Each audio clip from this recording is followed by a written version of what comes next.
안녕하세요 여러분, 이상철 목사님입니다. 오늘은 부활주일이에요. 그래서 여러분과 함께 이 부활주일 예수님의 십자가에 대해서 함께 이야기해 보고자 합니다. 자, 오늘 함께 말씀 볼까요? 2020년 4월 12일 하나교회 온라인 교회 함께 말씀 봅니다. 오늘 말씀은 갈라디아서 6장 14절 말씀이에요. 함께 여러분 읽어볼게요. 그러나 내게는 우리 주 예수 그리스도의 십자가 외에 결코 자랑할 것이 없으니. 한 번 더 읽어볼까요? 갈라디아서 6장 14절 말씀. 그러나 내게는 우리 주 예수 그리스도의 십자가 외에 결코 자랑할 것이 없으니. 아멘. 오늘 십자가에 관해서 이야기해 보는데요. 여러분 옆에 사진 한번 보세요. 교회마다 십자가를 높이 세워놓고 있습니다. 교회라 하면 십자가를 그 지붕이나 혹은 앞에 크게 세워놓고 있어요. 한밤중에 높은 곳에 올라가 보면 이렇게 빨간 네온 사인 보이죠? 빨간 네온 사인이 온 도시를 빨갛게 비추고 있는 것도 볼 수 있습니다. 그만큼 교회는 교회라 하면 십자가를 중요하게 여기고 십자가를 반드시 높이 세워놓고 여러분 여기 교회가 있어요. 그렇게 알리는데 십자가를 사용하고 있는 거죠. 그러면 우리는 한번 질문해 볼 필요가 있어요. 왜 교회는 십자가를 세울까요? 왜 교회에 가면 십자가에 관한 찬양이 많이 있을까요? 또 왜 교회는 십자가를 중요하게 여기나요? 오늘은 왜 교회가 십자가를 많이 세우고 많이 찬송하고 많이 중요하게 생각하는지 그 이유에 대해서 한번 생각해 보도록 하겠습니다. 이 사진은 로마의 그 회의 장소를 보여줍니다. 아주 고대 로마죠. 이 로마는 이탈리아에 있던 큰 도시인데 당시에 예수님 태어나시기 전부터 온 유럽을 크게 점령하고 있던 아주 큰 제국 중에 하나가 바로 이 로마입니다. 근데 이 로마에는 또 다른 사람들이 있었어요. 그 사람들은 바로 노예들이죠. 당시 이탈리아 인구의 3분의 1이 노예라고 말하는 그런 주장도 있습니다. 그만큼 많은 노예들이 있었고 로마 사람들은 어떻게 이 노예들을 잘 다스리고 노예들이 주인의 말을 잘 따르게 할까라는 것을 생각하고 노예들을 강하게 억압하기 시작했어요. 그리고 노예들이 만약 잘못한다면 다른 노예들에게 본보기를 보여주기 위해서 노예들에게 때로는 아주 채찍을 때리기도 하지만 때로는 아주 심하게 그들을 고문하고 죽이기도 했습니다. 그 로마에 있는 사람들이 로마에 있는 종들을 다스리기 위한 방법으로 선택했던 사형법의 하나가 뭐냐면 바로 십자가라는 것이에요. 이 사진을 보시면 당시 로마 군인들이 그 종들을 죽이는 모습을 봅니다. 그 고통이 너무 심했기 때문에 법으로 로마 시민에 대해서는 절대로 어떤 죄를 짓더라도 이 십자가 형벌은 내리지 않았었어요. 그만큼 이 십자가의 형벌이 무섭고 두려운 형벌이었다 하는 것이죠. 십자가의 모양이 어때요? 좀 우리가 생각하는 거랑 다르죠? 이 십자가를 타우 십자가라 합니다. 타우라는 말은 T, 영어로 철자에 T자를 뜻하는 거예요. 가로가 1.5에서 1.8m 되는 가로 나무와 또 세로 1.8에서 2.4m 정도 되는 아주 높은 세로 나무에다가 사람을 이렇게 매달아 놓는 거예요. 또 이 십자가의 모양은 타우 십자가뿐만 아니라 옆에 보시는 것처럼 X자로 매달아 죽이기도 하고 또 우리가 잘 알고 있는 이 십자가 모양으로 만들어진 그런 십자가도 있었습니다. 그러나 공통적으로 나무에다가 사람을 매달아 놓고 오랜 시간 동안 사람을 극한 고통 가운데 천천히 죽이는 것이 바로 이 십자가 형벌이었던 것이죠. 여러분 한번 생각해 보세요. 사람을 나무 위에다가 매달아 놓기 위해서는 어떤 방법을 썼어야 될까요? 맞아요. 여러분 알고 있는 것처럼 여기 손목에다가 또 발목에다가 큰 대못을 박아서 나무에 고정을 시켜야만 사람이 그곳에 매달려 있는 겁니다. 이 사진은 고고학자들이 발견해낸 사람의 발목뼈입니다. 근데 발목의 뼈에 뭐가 박혀 있나요? 맞아요. 큰 대못이 지금 박혀 있죠. 십자가에서 죽은 사람의 발목뼈인 겁니다. 이 발목뼈를 한번 복원을 시켜봤어요. 어떻게 된 것인가? 발목의 위치를 잡고 그에 따라서 복원을 시켜보니까 이런 모양이 됩니다. 보기만 해도 무섭죠. 사람 발목에다가 큰 못을 박아서 나무에 고정시키는, 이렇게 해야만 십자가 형벌을 받을 수 있었던 거예요. 여러분 한번 생각해 보세요. 요만한 가시도 사람 몸에 박히면 아픈데 이렇게 큰 못을 피부를 통해, 뼈를 통해, 그리고 반대편에 있는 나무에 박히도록 하려면 얼마나 그 사람은 고통스러웠을까요? 그것도 한두 번이 아니라 양쪽 팔에 그리고 두 다리에 그 일을 해야 되기 때문에 이 십자가 사형법은 너무너무 고통스럽고 힘든 그런 사형법이었던 것입니다. 예수님은 사실 죄가 없으신 분이에요. 하지만 많은 사람들이 예수님에게 이런 죄 저런 죄를 막 뒤집어 씌웠습니다. 지금 이 사진은 예수님께서 당시 로마 총독이었던 빌라도가 법관으로 앉아있고 그 앞에 재판을 받으시는 장면을 그린 그림이에요. 옆에 있는 유대 지도자, 종교 지도자는 이런저런 죄로 예수를 지금 죄인이다 라고 고소하고 있는 장면, 뒤에 있는 사람들은 예수를 죽이라고 성난 군중처럼 소리 지르고 있는 장면을 우리들에게 보여주고 있어요. 이 장면에서 빌라도는 곰곰이 생각했습니다. 예수님은 죄가 없는 분이에요. 하지만 뒤에 있는 성난 군중들을 보니까 예수는 죄 없으니 석방, 이런 말을 할 수가 없었던 겁니다. 그래서 비록 예수님은 죄가 없었지만 빌라도는 잘못된 판결을 내리게 됩니다. 예수, 당신은 죄는 없지만 그러나 성난 군중들이 지금 시위하고 있기 때문에, 그렇기 때문에 당신은 십자가에서 사형, 땅. 예수님을 십자가 사형에 처하게 되는 장면이에요. 곧바로 예수님께서 십자가 형틀에 간 건 아니에요. 예수님은 여기저기 끌려다니면서 많은 모욕과 또 고문을 받게 됩니다. 예수님 머리에 보면은 뭐가 있나요? 가시관이 씌어져 있죠. 또 어깨에는 뭐가 있나요? 네, 왕들이나 귀족들이 두르는 망토를 씌우게 됩니다. 예수님을 유대인의 왕이라는 죄목으로 죽이는 것이기 때문에 그 머리에는 왕을 뜻하는 왕관, 하지만 가시로 만들었어요. 또 어깨에는 망토를 씌우고 조롱하고 있는 장면이죠. 옆에 있는 사람 얼굴 보이나요? 얼마나 무섭게 생겼나요? 또 당시 로마 군인들은 예수님을 밤새도록 여기저기 끌고 다니면서 채찍으로 때리고 몽둥이로 때리고 손으로 때리고 얼마나 많은 고문을 자행했는지 모릅니다. 이 사진은 예수님께서 가만히 고개를 숙이고 앉아 계시지만 다른 사람들은 뭐예요? 저 뒤에 있는 사람들 짝대기가 아니고 작대기죠. 작대기를 가지고 예수님 머리에 있는 그 가시관을 더 머리에 박히도록 꽉 누르고 있는 장면이에요. 앞에 있는 사람들은 예수님을 조롱합니다. 왕이시여, 당신이 왕이시라면 그 자리에서 일어나서 빨리 왕의 행사를 하십시오. 근데 예수님께서는 가만히 고개를 숙이고 그 모든 모욕을 다 참고 계신 겁니다. 이 사진은 아주 유명한 그림이에요.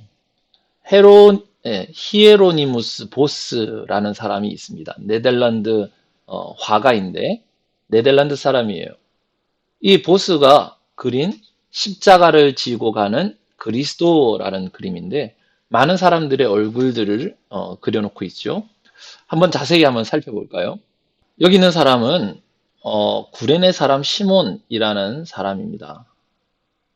예수님께서 십자가를 지고 가실 때에 너무너무 힘드셨어요. 그래서 이렇게 넘어지고 저렇게 넘어지고 그 나무가 또 많이 무거웠기 때문에 나무를 지고 그 십자가 형장으로 가기가 힘들었었어요. 그러니 로마 군인들은 옆에 있던 구경꾼 중에 한 사람인 구레네 사람 시몬, 구레네 사람이라는 것은 흑인을 뜻하는 거예요. 이 흑인이었던 시몬을 불러다가 네가 대신 이 나무를 지고 올라가라 라고 말하게 됩니다. 전혀 자기가 원하는 게 아닌데 강압적으로 자기가 대신해서 지게 된 거예요. 예로부터 내려오는 그 전승에 따르면 이야기란 뜻입니다. 내려오는 이야기에 따르면 이 구레네 사람 시몬은 후에 예수님을 믿게 되고 구원을 받게 됐다라는 그런 이야기도 있습니다. 또 한 사람 보면 여기 있는 이 사람이에요. 어때요? 얼굴이 어떻습니까? 상당히 무섭게 생겼죠? 저쪽에 있는 아주머니 얼굴도 무섭지만 여기 있는 이 사람 얼굴도 무서워요. 이 사람은 예수님께서 십자가에 달려 돌아가실 때에 혼자 돌아가신 것이 아니라 양쪽에 양편 강도와 함께 십자가 형틀을 당하게 되십니다. 이 한편 강도는 성질이 사나웠던 것 같아요. 옆에 있는 사람이 야, 너는 이제 고통당할 거야. 너는 이제 큰 고통 가운데 죽게 될 거야 라고 조롱하니까 아주 무서운 얼굴로 그에 대해서 대꾸를 하고 있는 장면입니다. 그리고 나중에 십자가에 예수님과 함께 달렸을 때에 이 사람은 예수를 향하여서 아주 큰 소리로 예수님을 함께 조롱하는 사람이 되죠. 예수, 당신이 만약 유대인의 왕이라면 나도 구원하고 너도 구원해라. 그렇게 말하는 사람입니다. 저 위에 있는 사람도 볼까요? 이 사람도 두 사람의 강도 중에 한편 강도예요. 그런데 밑에 있던 사람과는 전혀 다른 얼굴을 하고 있죠. 두려움에 얼굴이 새카매졌어요. 벌벌 떨고 있는 얼굴이 그대로 느껴집니다. 역시 여기 있는 아주머니랑 저쪽에 있는 종교 지도자가 앞으로 당할 고난에 대해서 조롱하고 있어요. 넌 이렇게 죽음을 당할 거야. 히히히 하고 조롱하고 있을 때에 여기 있는 사람은 그 죽음에 대해서 두려워하고 있습니다. 아마 대부분의 십자가 형틀에 죽을 사람들의 모습이 아마 이랬을 거예요. 하지만 예수님의 얼굴은 어떤가 볼까요? 역시 예수님 옆에도 예수님을 조롱하고 예수님에게 그 고난에 대해서 아주 무섭게 말하는 사람들이 옆에 있습니다. 하지만 예수님은 가만히 눈을 감으시고 자신의 십자가를 지고 묵묵히 걸어가시죠. 이 예수님의 모습 속에서 여러분과 저를 위해 대신해서 죽으시는 대속하시는 예수님을 우리가 볼 수 있어요. 자기는 죄가 없기 때문에 억울하게 왜 이런 죽음을 당하겠어요? 그런데 여러분과 우리 친구들과 이 목사님의 죄가 있기 때문에 목사님을 위해서 또 여러분들을 위해서 대신 이 십자가의 고난을 당하셔야 한다는 생각을 가지고 있기 때문에 예수님은 눈을 감고 그 모든 조롱을 받으시면서 그 십자가의 길을 묵묵히 가는 모습을 우리가 볼 수 있는 것입니다. 아주 유명한 그림이에요. 그래서 예수님은 결국 양편 강도와 함께 십자가의 해골산이라는 곳에서 십자가에 매달려 죽으시게 되는 것입니다. 어때요? 십자가는 로마에 있는 종들을 다스리기 위한 사형법의 하나지만 그러나 그것이 예수님과 연결되면서 교회에서는 예수님께서 우리의 죄를 용서하시고 우리의 죄를 대신해서 담당하신 아주 귀한 십자가, 저 십자가의 죽음이 없었더라면 어떻게 여러분과 제가 하나님 앞에 구원을 받을 수 있었겠는가? 그래서 우리들은 예수님의 십자가를 전하기 위해서 각 교회마다 십자가를 높이 세워놓고 여러분, 예수님께서 십자가에서 여러분을 대신해서 나를 대신해서 죽으셨습니다. 여러분 이 십자가 밑으로 오세요. 이 십자가를 믿으세요. 이 예수님을 믿으세요라고 외치게 된 것이에요. 그래서 교회는 십자가를 중요하게 생각하고 십자가를 높이 세워놓고 또 십자가의 찬송을 부르면서 예수님의 그 은혜와 사랑을 찬송하는 것입니다. 이후에 어떻게 됐을까요? 예수님은요? 예수님은 돌무덤 속에 장사 지내게 됩니다. 이 사진은 당시 유대에 있는 무덤이에요. 우리나라 무덤과는 다르죠. 그 안에다가 시신을 이렇게 안치시키는 거예요. 그런데 예수님께서는 말씀하셨던 것처럼 죽은 지 3일 만에 그 죽은 자들 가운데서 부활하시게 됩니다. 그리고 빈 무덤이 제자들에게 보이게 된 것이죠. 그리고 그 부활을 기뻐하면서 우리가 찬송하는 날이, 예배드리는 날이 바로 오늘 부활주일인 것이에요. 성경에 이런 말씀이 있어요. 그가 찔림은 우리의 허물을 인함이요 그가 상함은 우리의 죄악을 인함이라. 그가 징계를 받음으로 우리가 평화를 누리고 그가 채찍에 맞음으로 우리가 나음을 입었도다. 예수님은 죄 없으신 분이었기 때문에 십자가에 달릴 일이 없지만, 그러나 우리의 허물 때문에, 우리의 죄악 때문에, 우리의 평화를 위해서, 우리의 나음을 위해서 대신해서 십자가에 찔리시고 상함 받으시고 징계 받으시고 채찍 받으셔서 죽게 된 것입니다. 여러분과 저를 위한 그 사랑 때문이에요. 바울은 후에 이 십자가를 향하여서 이렇게 말하는 겁니다. 내게는 우리 주 예수 그리스도의 십자가 외에 결코 자랑할 것이 없습니다. 바울 사도의 말이에요. 여러분, 우리들은 살아가면서 평생 십자가를 자랑하는 사람들이 되어야 돼요. 예수님의 십자가 때문에 우리가 살았습니다. 예수님의 십자가 없었더라면 우리는 죽을 죄인이지만, 예수님께서 십자가를 지시고 우리를 대신해서 죽으심으로 우리는 이제 구원에 이르는 하나님의 자녀가 되었습니다. 그러나 내게는 우리 주 예수 그리스도의 십자가 외에 결코 자랑할 것밖에 없습니다. 예수님의 십자가만 자랑하겠습니다. 우리의 고백이, 여러분과 저의 고백이 이 바울의 고백과 같이 되기를 간절히 바랍니다. 자, 오늘 말씀 한 번 더 같이 읽어볼 거예요. 갈라디아서 6장 14절. 그러나 내게는, 바울이란 사람입니다. 그리고 여러분과 제가 되겠죠. 그러나 내게는 우리 주 예수 그리스도의 십자가 외에 결코 자랑할 것이 없으니. 잘했어요. 자, 여기서 끝나는 것이 아니라 여러분과 제가 한번 우리 영상을 함께 볼 거예요. 이 영상 끝까지 본 다음에 여러분들 그대로 마칠 텐데, 본 후에 여러분들 이 성경 구절 카톡으로 써서 선생님들한테 전하는 거 아시죠? 그리고 목사님과 선생님들이 항상 기도하고 있습니다. 빨리 이 코로나가 끝나서 여러분들도 학교에 가고 또 교회에 와서 함께 즐겁게 하나님을 찬송하는 그 일이 빨리 올 수 있도록 기도하고 있어요. 여러분들도 함께 기도하면서 그날까지 여러분 건강하시고 잘 지내시기 바랍니다. 우리 선생님들이 전화하면 꼭 여러분 전화 받아주세요. 카톡하면 카톡에 대답도 해주시고. 여러분 안녕. 그리고 영상 보는 거 끝까지 보시기 바랍니다. 영상 틀어드릴게요.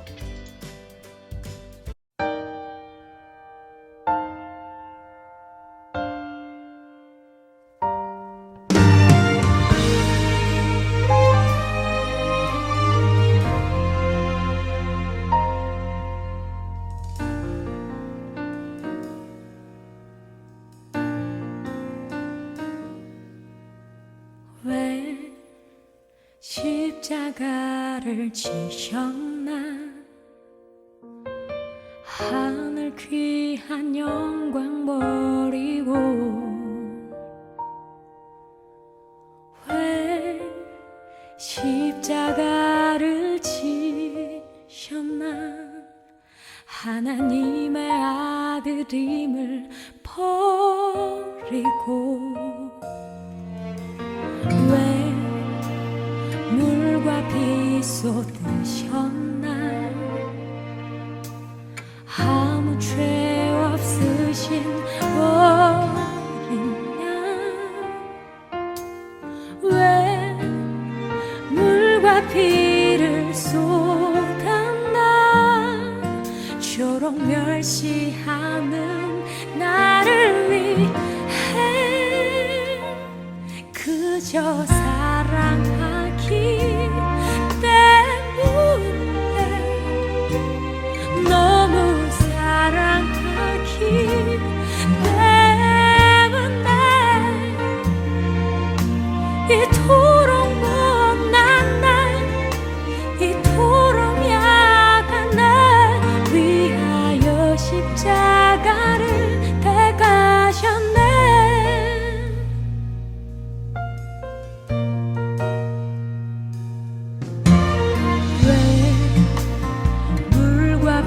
쏟으셨나, 아무 죄 없으신 어린 양.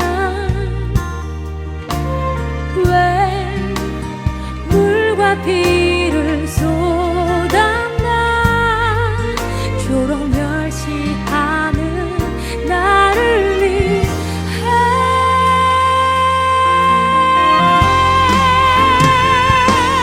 그저 사랑하기 때문에 너무 사랑하기 때문에 이토록 못난 날 이토록 약한 날 위하여 십자가를 택하셨네 수도 없이 주를 부인했는데 아버지의 곁을 떠나 방황했었는데 주를 향해 돌 던질 때 나도 함께 있었는데 사랑받을 것 하나 없는데 왜 날 위해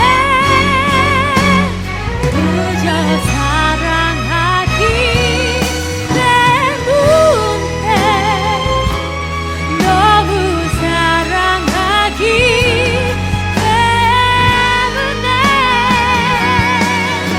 이토록 못난 날 이토록 약한 날 위하여 십자가를 택하셨네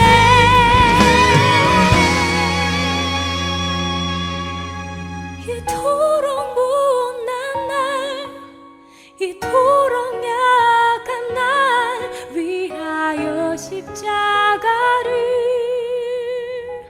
택하셨네